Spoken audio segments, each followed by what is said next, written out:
Good day to you and welcome to another Paddocks Club video tutorial.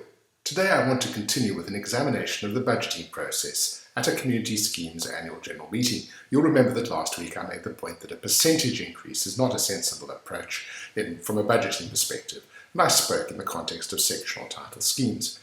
As you know, the Sectional Title Schemes Management Act provides for two funds, an ordinary operating or administrative fund and a reserve fund. This week I want to look at all community schemes and make the point that in order to budget properly and to follow through on that process over a number of years, you need two things. Firstly, a proper capital item maintenance, repair and replacement plan, preferably one over 10 years, but also it could, I suppose, run over 5 years. But you need a separate reserve fund for the contributions calculated necessary to fund the maintenance, repair and replacement plan. And you also need proper controls on transfer from the one fund to the other. So, in logic, to budget properly, a scheme must prepare a written maintenance, repair and replacement plan for all capital items. You must make a list of all major capital items that need work in the period, say the 5 or the 10 years. And what do we mean by major capital items? Well, it's all the large ticket items that will inevitably need repairs and replacement in due course. For example, wiring systems, lighting and electrical systems, plumbing, drainage and stormwater systems.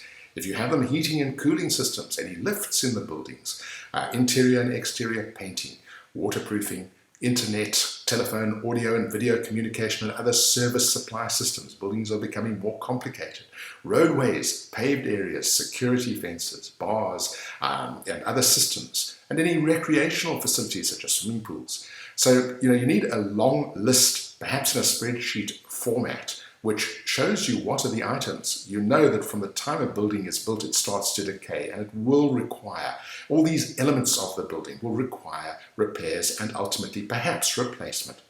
So once you have the list of these things in your Excels or other spreadsheet of all the items in the scheme and have quantities, how big is the tar macadam area, this type of detail, you then look at the present condition of each major capital item. When will it need repairs? When will it need replacement? And what will the estimated cost of those works be? What you would figure out in this spreadsheet is the expected life of one of these things before replacement is required. Some of them may last forever with maintenance and proper maintenance and care. If you don't know how to assess the condition of major capital items, get assistance from professionals.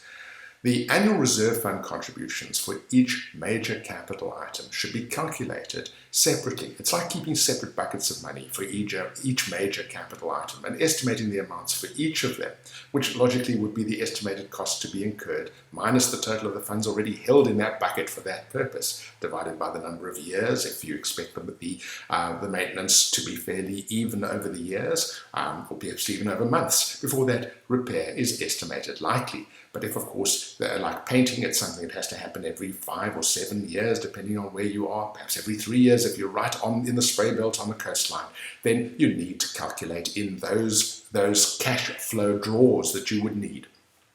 The Executive's annual report to the annual general meeting should set out the extent to which the maintenance, repair and replacement plan has been implemented in that year and explain how the budgeted contributions for the forthcoming year, offset by the expected annual expenditure, will keep the reserve fund sufficiently funded. I suggest that once the Sectional Title Schemes Management Act comes into effect, levies should be made up in two components, at least in sectional title schemes, and this probably applies to all community schemes. One to fund the administrative fund's expenses, those things you know and expect will be just the running costs for the year, and another to fund the reserve fund. Then in the operation of the scheme, the administration fund should be used for the body corporate or the community scheme's operating expenses in that financial year, and the reserve fund should be reserved only to fund future maintenance, repairs and replacement in terms of the plan. What amounts must be paid into the reserve fund? Well, any contributions for that, and it actually makes sense when you raise levies to have a component that is for the one fund and a component for the other. Obviously, if there are insurance payouts for damage to property, those would go back into the reserve fund. Interest on invested reserves, any other amounts determined by the body corporate would go into the reserve fund. Reserve fund payments should only be made when the trustees or directors take a resolution and in accordance wherever possible with a proper maintenance, repair and replacement plan. If the executors of the scheme resolve that payment is urgently necessary, and trustees should then report that to the members as soon as possible, explaining how the shortfall will be recovered, either in the next year's budget or, if necessary, by special levy. But the whole rationale behind a proper accrual budgeting process is that special levy should never be necessary.